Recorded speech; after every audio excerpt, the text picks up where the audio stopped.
Podcast CRPMA.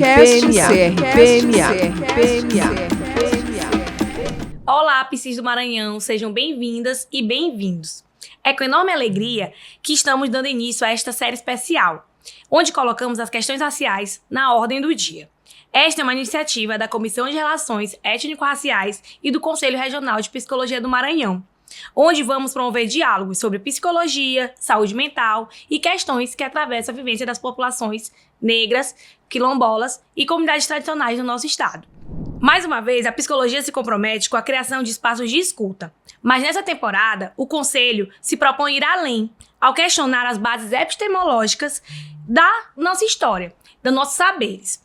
As formas de escutar na psicologia, nos levando a pensar como este campo é atravessado pelo racismo e de que modo a atuação profissional pode perpetuar ou não desigualdades e apresentar também caminhos para a gente enfrentar as violências diárias. Por isso, em cada episódio, vamos reunir psicólogas e psicólogos maranhenses, ativistas, pesquisadores, mestres da cultura, mães de santo, e criar ações antirracistas com foco na valorização da cultura negra em nosso estado. Para nós, assumir o lugar de onde estamos falando é fundamental, pois assim podemos colocar sem receios as nossas singularidades, acreditando que cada um é diferente e a diferença que nos constrói enquanto uma sociedade mais justa e igualitária. Do Maranhão para o mundo, sejam bem-vindas e bem-vindas a estas encruzilhadas.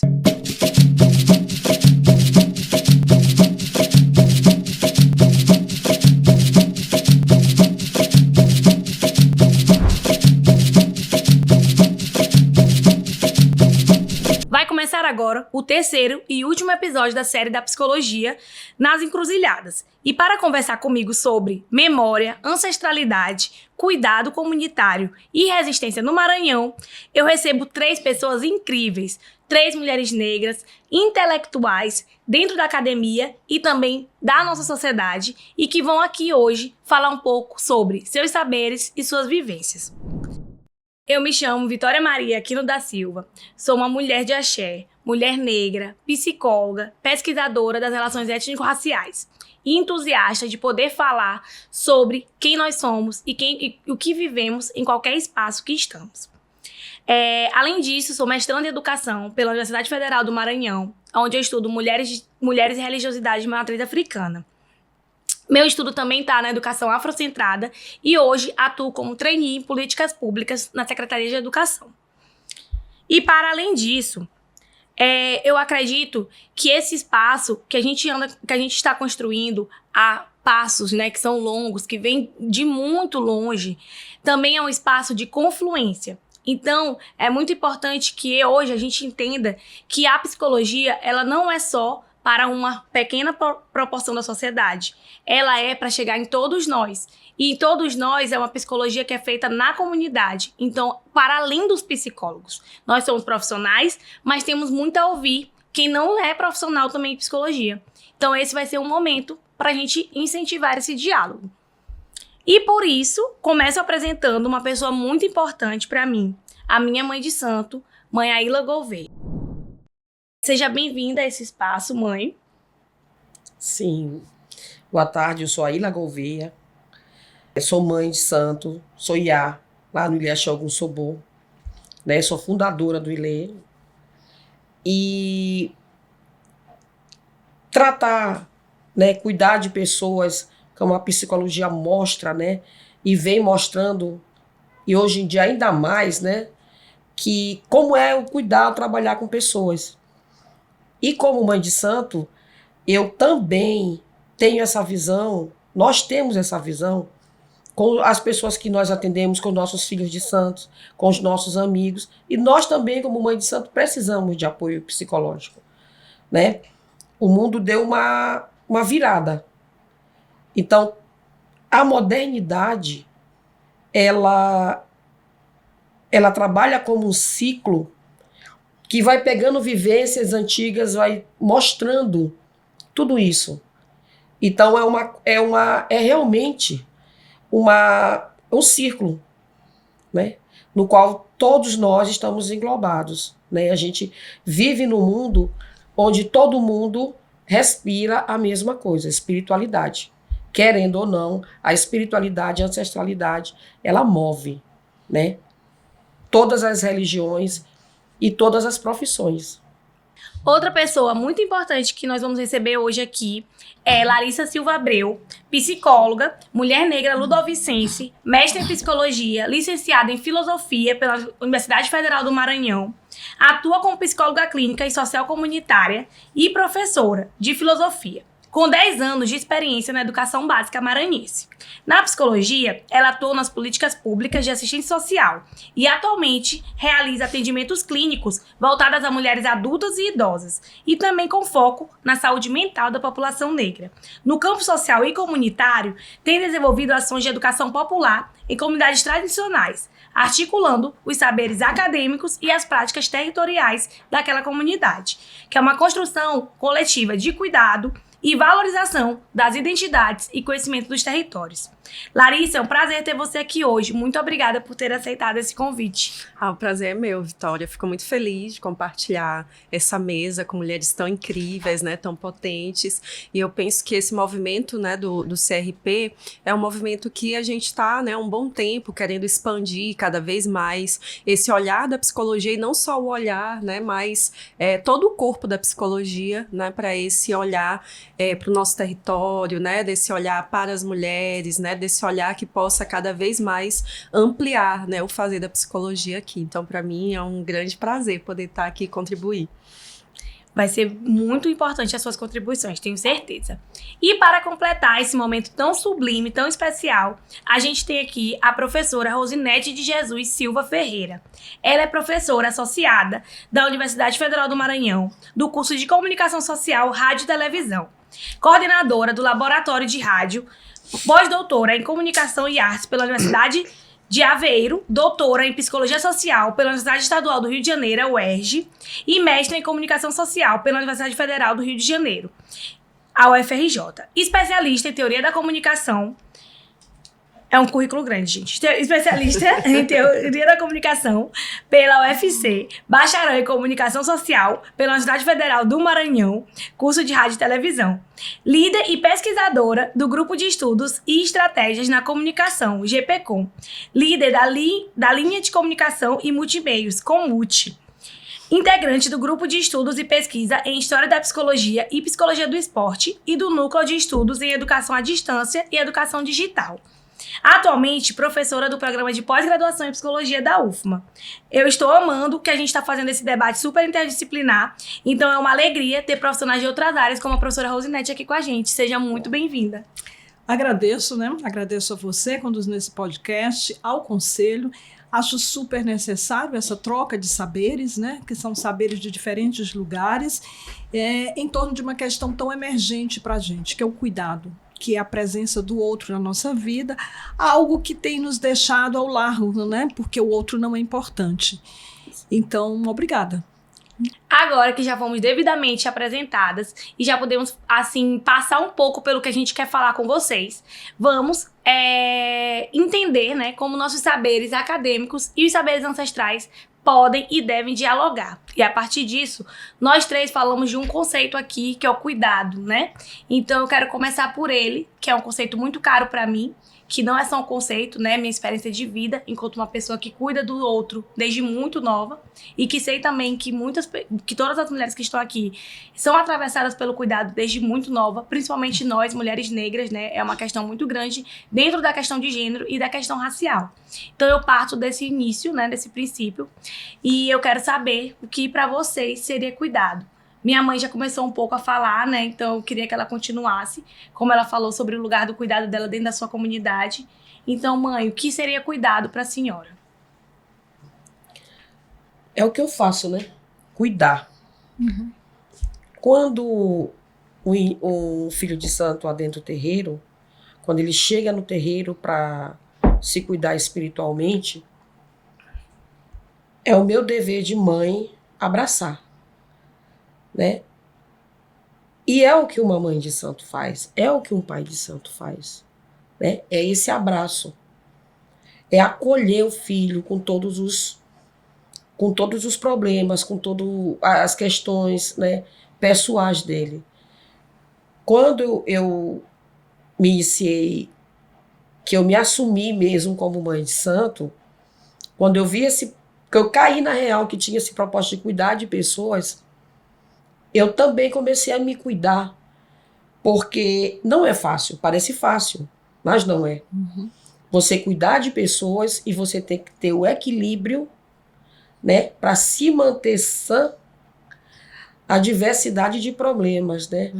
E cada filho que há dentro do terreiro, que nós somos muito, cada um com um problema diferente, né? Então, a espiritualidade, como eu trabalho esse cuidado com os filhos, é com os ebós, fazendo, como diz os mais antigos, né? Os serviços, os preparos, né? Acolher mesmo espiritualmente. Primeiro de tudo, a gente tem que centrar o ori do filho de santo, né? Nós temos que dar um ebó justamente para que ele acalme. Ainda mais hoje em dia, né, o mundo deu essa guinada muito grande, né? Foi muita coisa acontecendo em tão pouco espaço de tempo. Tanto é que quando eu converso com essa geração nova, do que já aconteceu no bairro da Liberdade, como hoje é o bairro da Liberdade, intitulado Quilombo Urbano, nossa, eu fico maravilhada, porque era o meu sonho ver isso tudo acontecer, né? E hoje eu vejo isso tudo acontecer. O bairro que eu assisti a televisão, num teleposto atrás da igreja, no qual eu andava pelas pontes da Maré do bairro da Liberdade, né? E hoje não. Hoje é tudo entulhado, hoje o bairro da Liberdade é um bairro gigantesco, tudo dragado, tudo com suas casas, né? E cuidando de pessoas e passando, além do poder, do saber ancestral, esse conhecimento para elas. Recentemente, eu conversando com meu filho, ele disse: mãe, se duvidar muito, a senhora vê dinossauro. Vai me dizer que viu dinossauro. Mas para vocês verem como as coisas acontecem muito rápido. Sim. Né? E assim com a espiritualidade. Ela está ali, parece que ela está parada esperando as pessoas. Mas não, ela também está em movimento. Quando eu falo que essa evolução do bairro da Liberdade foi muito grande, essa evolução também foi em mim, né? Que eu venho acompanhando isso tudo. Então a minha mente, a minha cabeça, o meu ori, eu sempre tive muito cuidado. Ainda mais depois do Covid, muita coisa aconteceu e as pessoas estão realmente tendo muito problema de cabeça, né? Muito descontrole. Ainda mais esses, digo, 20 anos para cá, é muita gente com problema de ansiedade, de depressão, né? É muita gente se suicidando, é muita gente matando as pessoas. Isso é um desequilíbrio, no qual a espiritualidade, ela também cuida desse lado, né? A psicologia cuida, e eu falo, é essencial a psicologia no mundo atual. São pessoas que precisam conversar, precisam desabafar. E eu sou do tempo que a gente não podia conversar com ninguém. Por quê? Nós tínhamos nossos segredos, não de obrigações. Como pessoa, a gente não podia confiar, porque o outro falava. Né? E isso é uma coisa que perpetua. Né? A gente sempre vai conversar com pessoas e escolher as pessoas para serem nossas amigas. E a gente sempre vai cuidar do outro, né? Com essa atenção, com esse cuidado de mãe. Né? E como eu falo, é manter esse equilíbrio como mãe de santo para cuidar de pessoas. Eu lembro que quando eu comecei a falar sobre cuidado dentro das religiões de matriz africana, quando eu tive a oportunidade de conhecer Mãe Aila, minhas outras mães de santo também, meu pai de santo, eu fui entendendo como o cuidado não é sem o acolhimento, que é o que a gente estuda na psicologia, sobre acolher, né? E como isso dialoga com as comunidades tradicionais. E outra coisa que ela até trouxe aqui, como o cuidar de si não está também distante do cuidar do seu território. Eu acho que isso é muito caro também dentro da psicologia, que é um corpo, né, que a gente fala na academia, um corpo-território, mas não é só o conceito de corpo-território, é entender que nosso corpo está em movimento. Sim. Quando o nosso território está em movimento, isso também vai interferir nas nossas ações, e cuidar é ação. Tanto que quando eu escrevo sobre o cuidado, eu falo do cuidado como amor, né? que os dois são ações, não são só sentimentos, são ações. Mas, falando desse lugar mesmo do corpo, território, eu convido, né, a Larissa a falar um pouco sobre o que é cuidado para ela e também dentro desses locais que ela tem trabalhado, né, que são territórios muitas vezes tradicionais, que vêm muitas vezes dessa premissa, né, de que a gente não é sem nossa espiritualidade, não é sem a nossa natureza.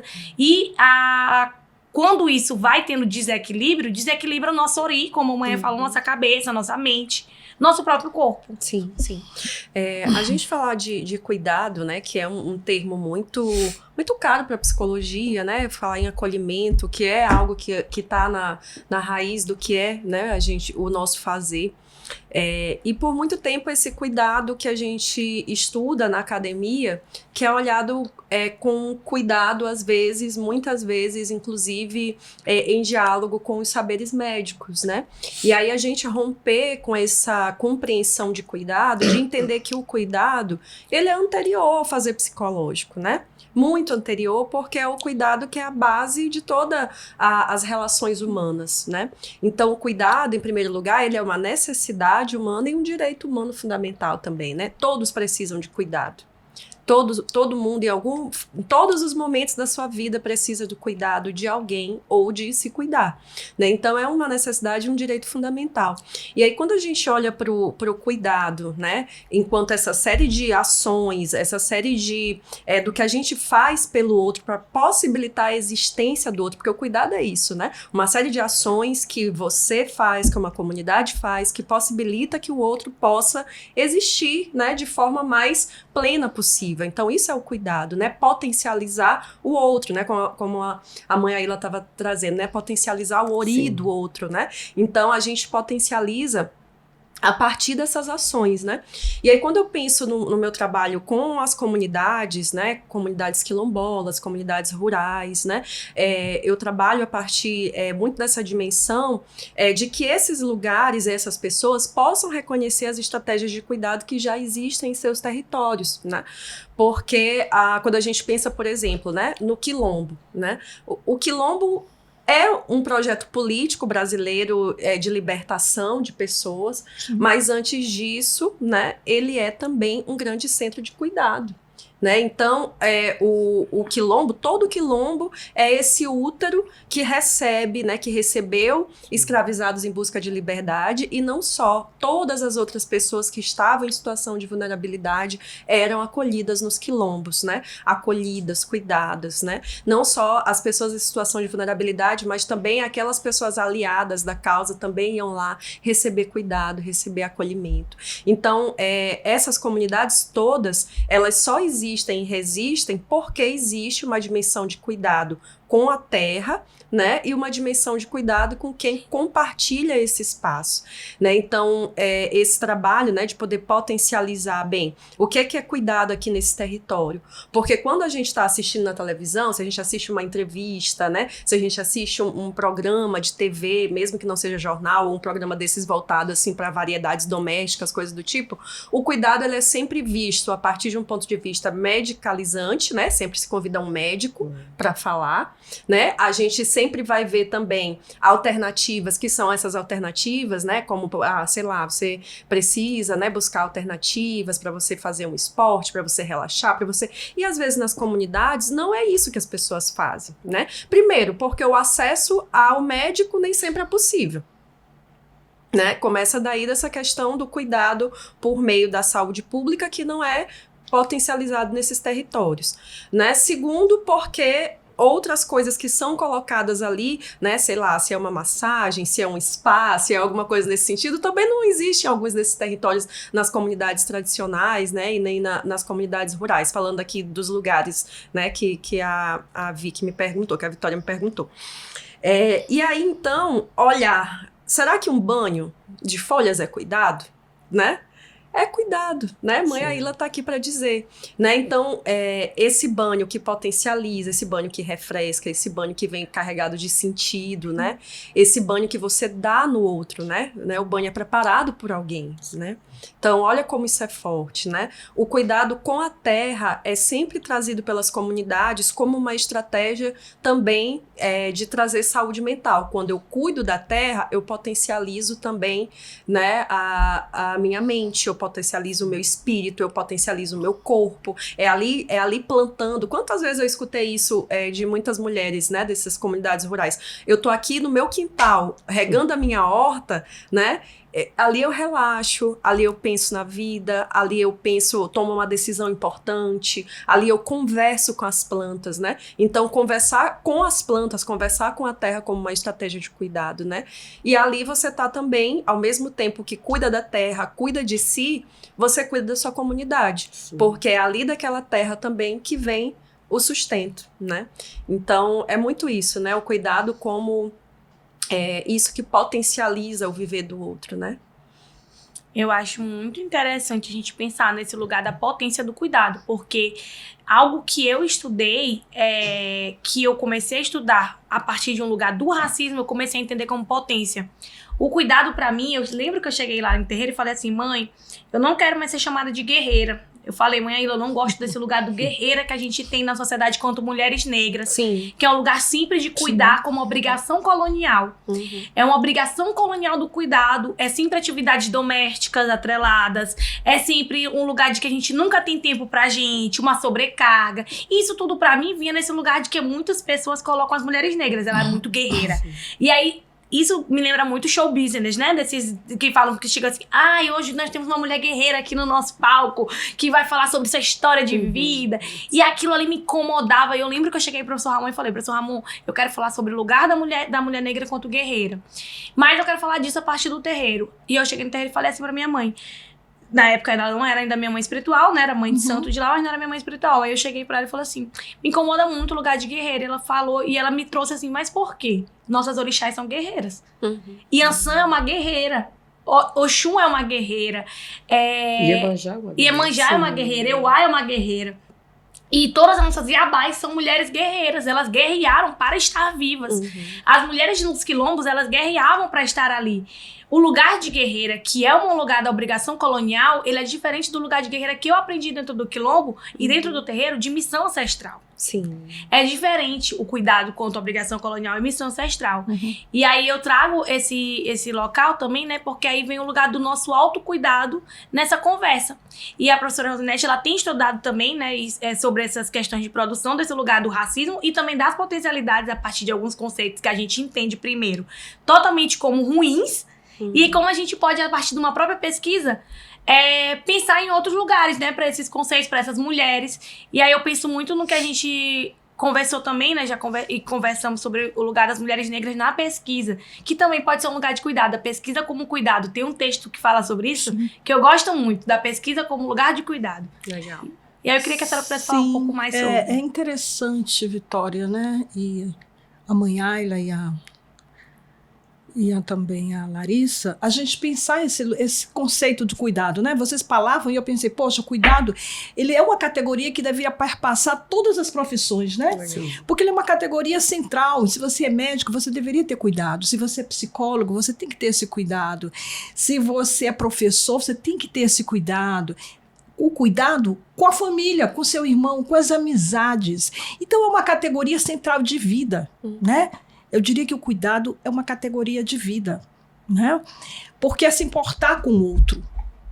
Algo que nos né, como fala na fala da mãe Ayla no primeiro momento, algo que está muito caro hoje. Sim. Você se importar com o outro, com a vida do outro, né? Um momento em que a vida é algo perene, é algo que não é perene, é algo muito frágil, né?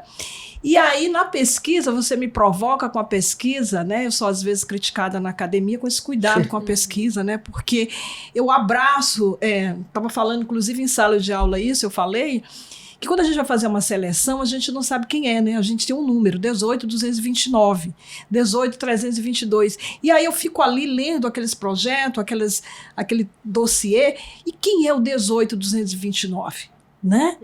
Que sonho tem o 18.229? Então, para mim, ali já começa aquele cuidado ali. Que esperança tem essa pessoa, né? Vem para uma academia para pensar o quê e replicar de que forma. Então a gente começa com aquele cuidado desde ali, até se revelar que o 18229, de repente, é uma mulher negra, é um homem negro, é uma pessoa, é um ser. E aí a gente começa a multiplicar esse cuidado que está ali. E às vezes, dentro da academia, né, por um empolamento desse conhecimento reificado, né, dos livros, do empolgamento, a pessoa descola do conhecimento de que ali tem um ser humano, que tem dores, que vem de uma trajetória, que sofreu para chegar ali, né, para transformar o conhecimento, e a gente só se importa com os rituais acadêmicos sem olhar o cuidado. Né? Recentemente, em sala de aula, um grupo fez uma dinâmica que me tocou muito, né?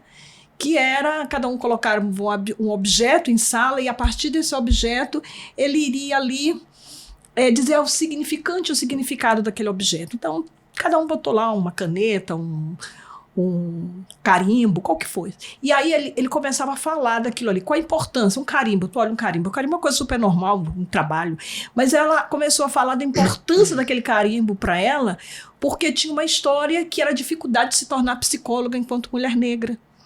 Os percalços que ela sofreu para estar ali naquele local, né? E aí a partir dali essa categoria ela ficou mais, né, mais sensível em mim. Gente, quanta responsabilidade eu tenho diante de uma turma que tem várias perspectivas de vida. Então, por isso que eu digo que é uma categoria de vida, né? É uma categoria que a gente tem que trazer para a vida e uma prática cotidiana. Porque eu saio daqui, eu vou encontrar com um amigo, eu vou encontrar com um familiar, eu vou encontrar com um porteiro, que eu não sei quem é desse prédio, mas que eu tenho uma responsabilidade de vida sobre essa pessoa. Então eu definiria o cuidado como uma responsabilidade vital. Perfeito. Muito bom, assim. Muito bom. Eu, quando comecei a estudar, eu ficava pensando muito, né? O que é esse cuidado? O que é o cuidado? Como eu posso definir o cuidado? Eu, nessa época, utilizei Bell Hooks, né? Pra falar do cuidado como amor. Que é cuidado é responsabilidade, é compromisso, é atenção, é espiritualidade. Ela fala sobre isso no livro Tudo Sobre o Amor. Sim. Mas, quando eu chego no terreiro, o cuidado é maternar. E maternar não no lugar da obrigação também, Sim. mas no lugar da potência que as maternidades têm na nossa convivência enquanto pessoas negras. Quantas mães estão cuidando não só dos seus filhos, mas também dos filhos de outras pessoas e cuidando a partir do que aprenderam com suas mães a cuidar, né? Que é o amar.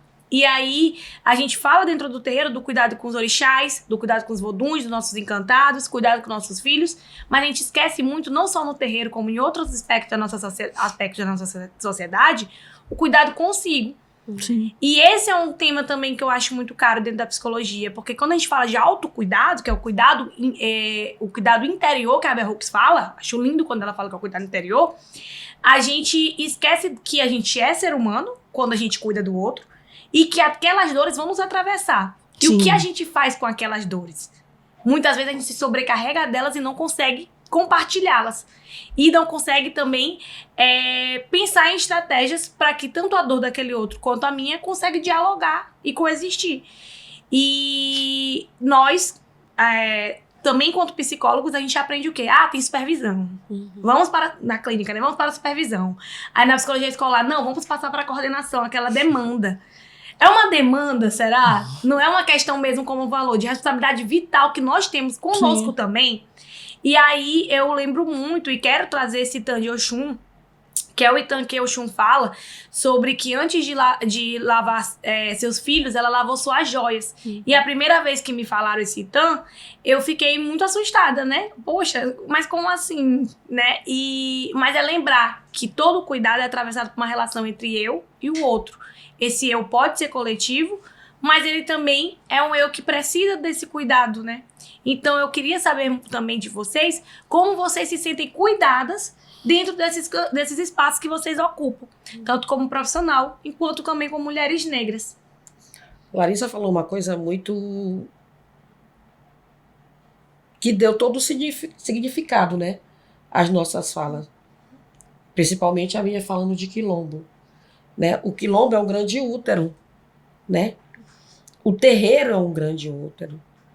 Né? Qual sabedoria foi passado, né, para essas mulheres que cuidavam desses escravizados, desses fugidos, né, para cuidar das feridas, para cuidar do psicológico, Sim. né? Quantos não chegaram totalmente desequilibrados, né, espiritualmente, né, de ver muita coisa, por sofrer de muita coisa. E elas com todo esse cuidado, com todo esse abraço de, como a senhora Iemanjá, que é mãe, a mãe de todas as cabeças, a mãe dos filhos peixes, de abraçar, né, de cuidar, de sanar. Como eu digo, fazer com que aquela pessoa ferida em todos os sentidos, ela se sinta bem, né? Ela volte a ser a pessoa que ela era antes, né? De ser açoitada, de ser violentada, de ser massacrada, né? De ser fugitiva. E como foi essa sabedoria, né? Como eu falo, que tudo é ancestral. Essa sabedoria dessas grandes mães, dessas grandes mulheres, dos homens também, abraçar nessas pessoas que chegaram machucadas. Porque essas marcas, como as marcas da vida que a gente leva sempre, elas sempre vão existir. Sim. Né? E o psicológico do ser humano, professora, ele é muito, vamos dizer, inconstante, né? Você pensa uma coisa agora, outra coisa depois. E o cuidar no terreiro para manter o filho no certo equilíbrio é uma responsabilidade muito grande. Eu já me coloquei várias vezes em lugar de várias pessoas, de mãe, de santo, porque eu sempre falo, o carinho de mãe é um, o carinho de pai é outro. Mãe abraça mesmo. Até os pais modernos que a gente pensa, né, que eu acho que segue o modismo, né? Ser pai agora, né? Eu acho que segue o modismo. Mas nunca vai ser como esse abraço de mãe. Esse cuidado, esse carinho. E dentro do terreiro, essa minha função, como eu digo, essa minha ocupação, esse meu comprometimento com os vodus, com os orixás, que é de cuidar de pessoas, às vezes eu fico sobrecarregada de tantos problemas, de tantas coisas. Antes de vir para cá, eu falo que eu sou a mãe de santo igual Santo Expedito. Das últimas, todo mundo corre ao mesmo tempo. Hoje foram 3 filhos de santo correndo. Mãe, me ajuda aqui, mãe, me ajuda ali, mãe, me ajuda ali. Eu digo, gente, eu tenho compromisso, eu vou sair, eu vou viajar mais tarde. Mas eu jamais, Aila, quanto pessoa, eu não abandono meus filhos de santo. A gente, mãe de santo e pai de santo, passa pelo mesmo processo de pai e mãe, né? É pra sempre. Do carinho, da ingratidão, né? Do não reconhecimento. Mas a gente tem que fazer pelo cuidar das pessoas. É muito rico você ter o dom e a sabedoria ancestral para cuidar de alguém, né? E a gente se cuidar também. Quando Vitória falou desse Tan de Oxum, são vários que a gente pode enumerar e contar aqui, né? Tem uma de Senhora Iemanjá que fala que os seus grandes seios são para abraçar, né? Tipo, todo mundo vai estar aqui. Tipo a galinha dos ovos de ouro. Abraçar todos, todo mundo para puxar, né? Para dar esse carinho. E eu acho isso muito enriquecedor. Porque ser mãe é cuidar. Eu não vejo outro significado para mãe, a não ser cuidar. É verdade. É. E é muito importante quando ela traz essa questão do ser mãe, da própria questão de gênero, porque o que a gente entende hoje aqui, e é muito da sociedade que a gente viveu da violência colonial, racista e patriarcal, do lugar do homem que ele não sabe cuidar, mas porque cuidar também é aprendizado. E isso é muito interessante da gente pensar o cuidado como aprendizado. Porque em África, quando a gente fala do útero, quando a gente fala da energia feminina, a gente entende que isso existe em todas as pessoas. Sim. Não é só nas mulheres. Sim. A questão do gênero em África era diferente também, né? Tinha uma questão da senioridade, tinha outras coisas que a gente tem em algumas comunidades. Cada comunidade tem também sua história, né? Sua cultura. Mas quando a gente fala hoje pra nossa realidade, que é uma realidade que tá presente em todos os lugares do nosso país, que é da mulher no local de cuidado, e desse lugar tanto quanto uma sobrecarga quanto de potência, porque é um lugar tanto da sobrecarga quanto da potência, é muito importante pra gente entender que o cuidado é ensinado. E isso é muito interessante dentro da própria psicologia. Sim. Porque senão, só podia existir profissões de cuidado de mulheres, como a enfermagem, o ser professora, como a senhora falou. Sim. A educação é um ato de cuidado constante. Ser professora, ser mãe de santo, Não, existem e pode existir homens nesses espaços, e a importância de que eles também aprendam o que é cuidado, o que é o cuidar. E que aprendam também a serem cuidados, né? Mas a gente fala sobre o que nos atravessa enquanto comunidade. Essa é uma questão bastante significativa hoje, né? Numa pesquisa que eu estou há um ano, chamada Audian, Audioteca de Apoio à Mulher, onde a gente vem mapeando a ideia de transformar o áudio em algo, né? A partir do resultado da pesquisa, criar uma audioteca onde as mulheres vão escutar áudios sobre violências e fazer um letramento, né? Sim. Porque a gente tem que lembrar que nem todas têm um letramento para leitura, para fazer a quebra dos grandes nomes e entendimento, né? E muitas dessas mulheres sofrem violência e nem sabem que estão sofrendo violência, né? Então o áudio vai nos ajudar, inclusive, na questão de acessibilidade, aquelas que não detêm o código da leitura, não detêm o código não detêm a visão, né? Baixa intelectualidade. Então nós temos uma série de mulheres aí dentro de um escopo muito grande que a gente precisa também trabalhar com essas mulheres, né?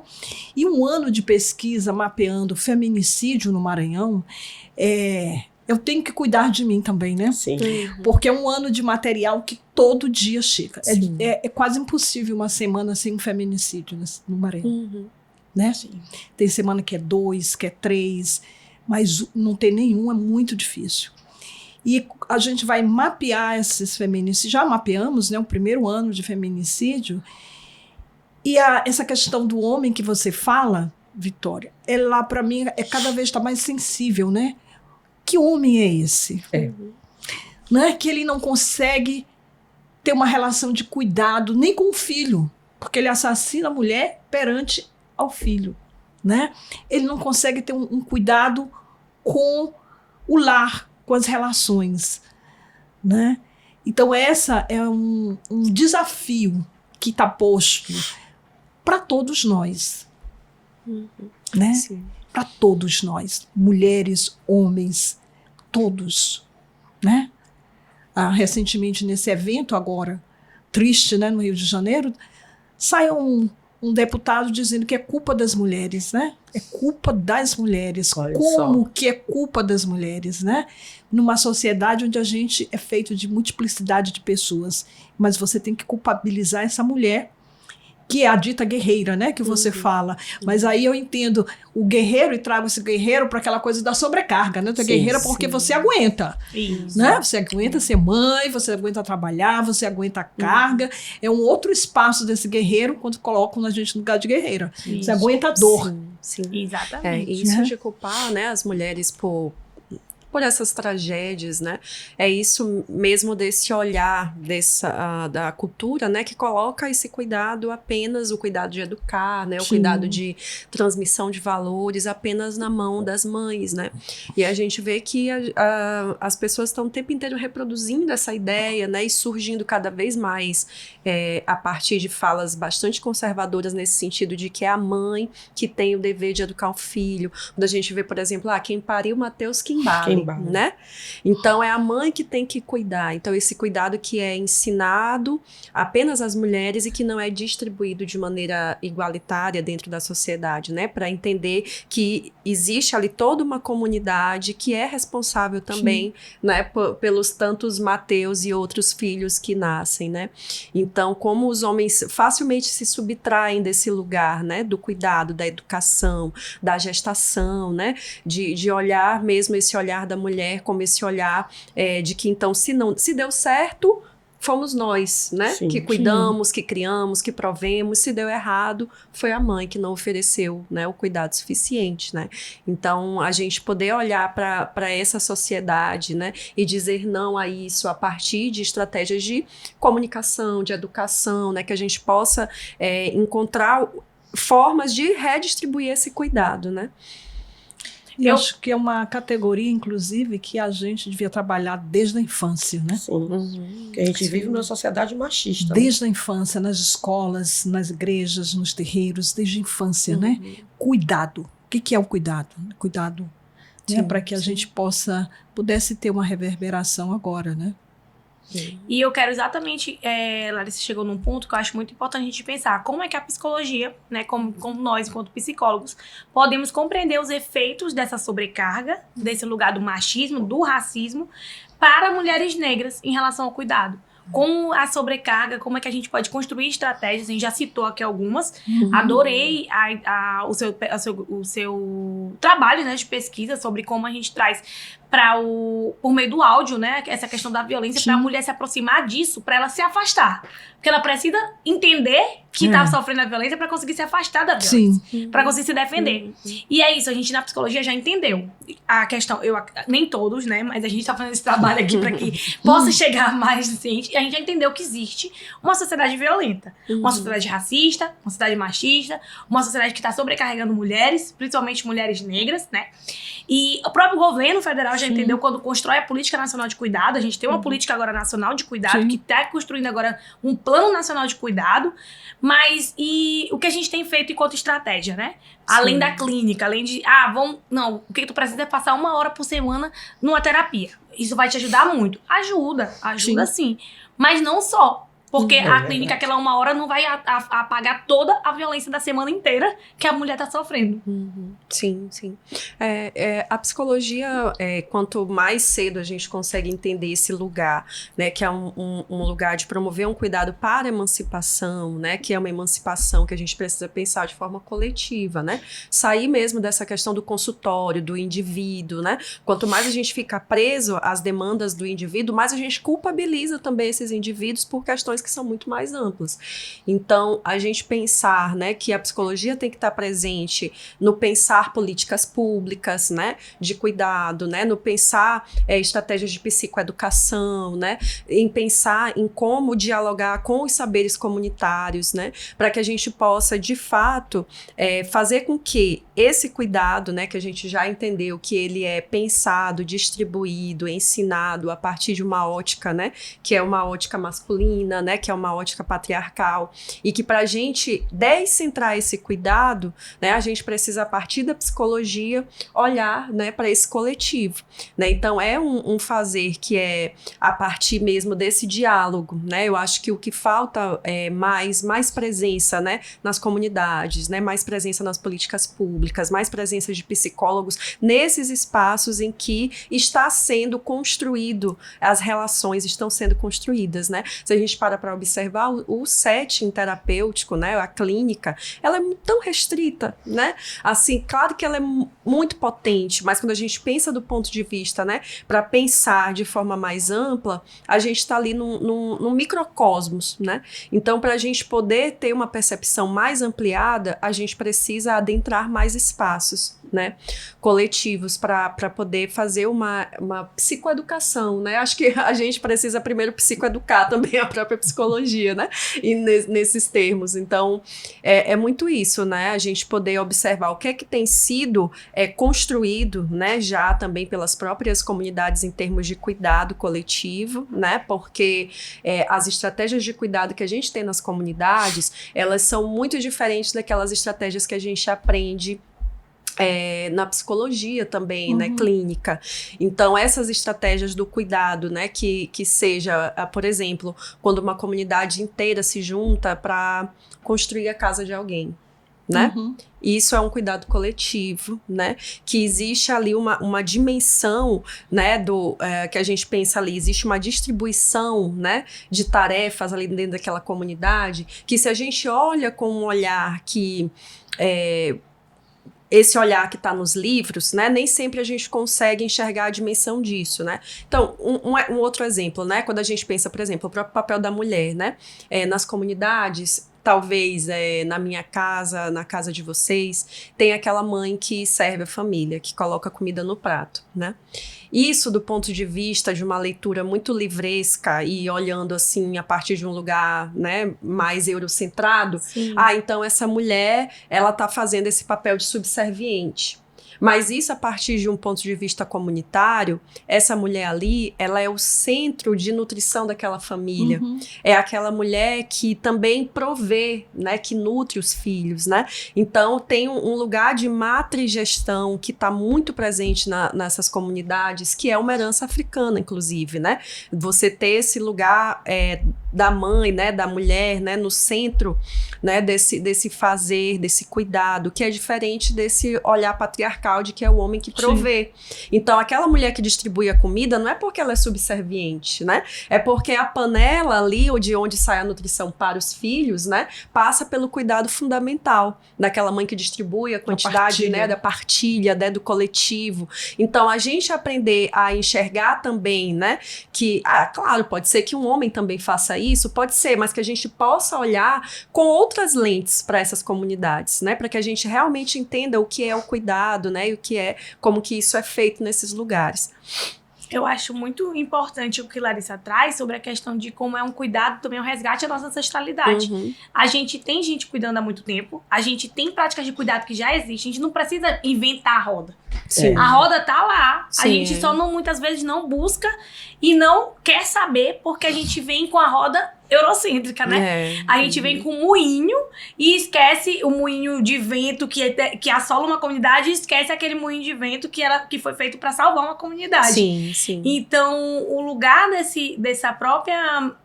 que é o que a gente fala da epistemologia, né? Do lugar de saber, da produção desse saber, a gente se distanciou tanto da ancestralidade para chegar na academia, para fazer a academia, que a gente emburreceu. Emburreceu porque a gente se isolou, na verdade. E isolar, a gente tem comprovações que não precisam passar pela ciência positivista, mas a gente tem comprovações de que o isolamento é adoecedor.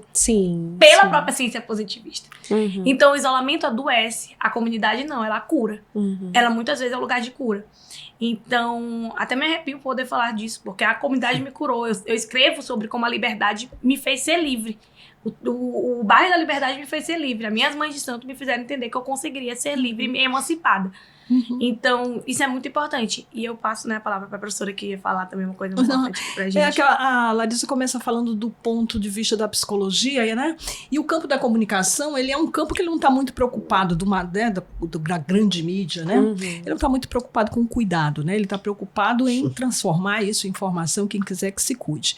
Por outro lado, com essa pulverização da comunicação, que eu não gosto de chamar de democratização, porque os meios tecnológicos eles também ainda estão em conglomerados com grandes, né, com pequenos, mas grandes grupos, eu chamo mais de pulverização dessa comunicação, a gente pode fazer o contraponto, né, dentro de um campo chamado de educomunicação, que é o campo onde a gente vai se apoderar da comunicação para trabalhar também esse cuidado através dos meios de comunicação, né? É quando no terreiro eu consigo ter uma rádio poste para educar, né, todo aquele território, eu consigo ter um Instagram, aonde, né, que é uma mídia hoje que tem suas limitações, mas também tem um poder de alcance, né, dentro de um determinado escopo, e ali eu começo a fazer um trabalho de cuidado, de dizer, olha, isso é violência.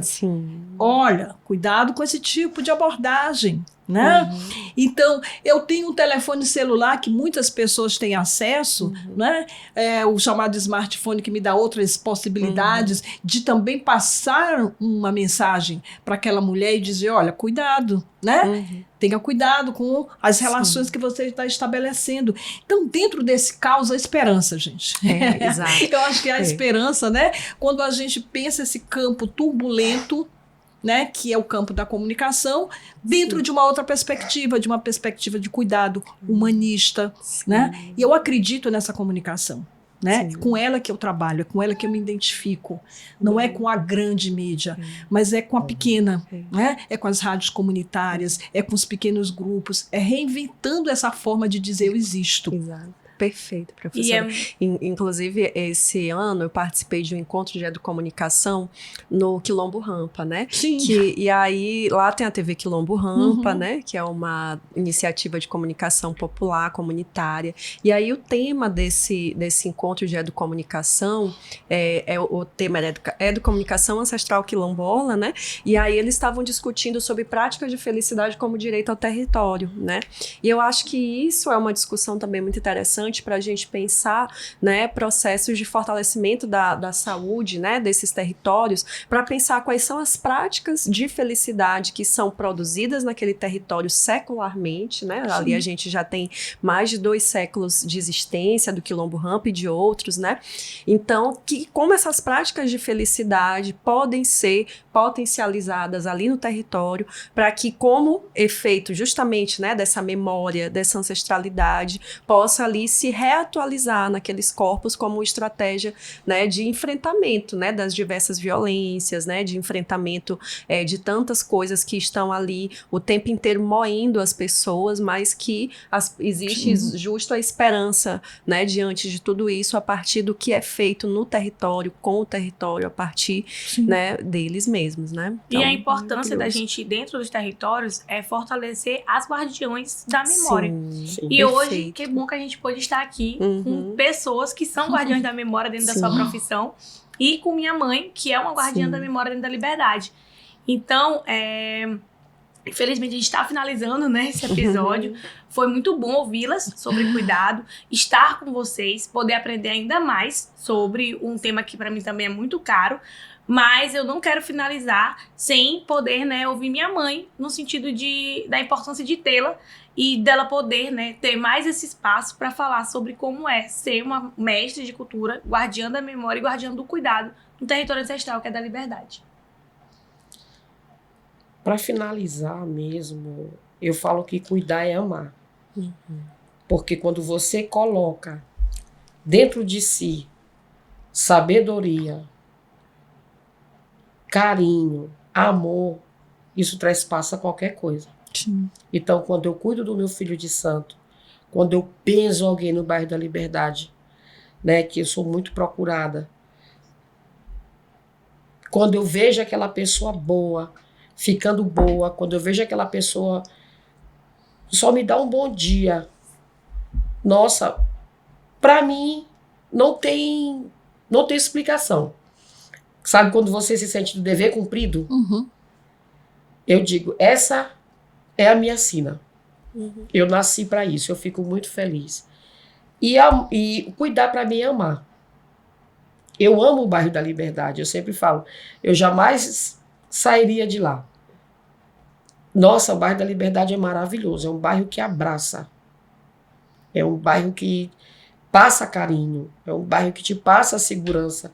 Apesar de ter sido um bairro muito marginalizado, e agora virou um roteiro, né, quilombola, nossa, é lindo. É lindo ver as pessoas dizendo o quanto as pessoas da Liberdade são receptivas. É lindo saber que na nossa casa, no nosso ilê, no nosso terreiro, vão várias pessoas conhecer, né? E dever cumprido é passar esse amor, é passar esse carinho para as pessoas.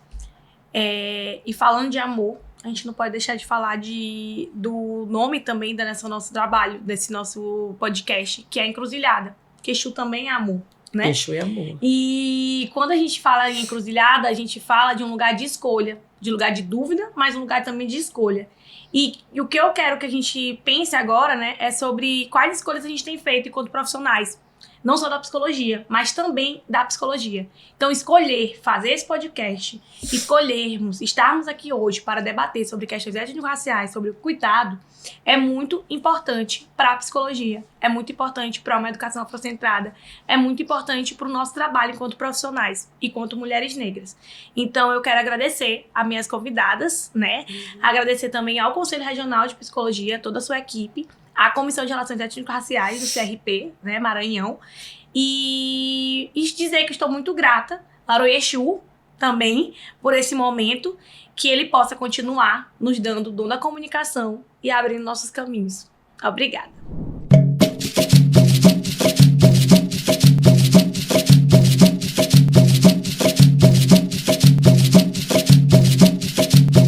Este podcast é uma realização do Conselho Regional de Psicologia do Maranhão.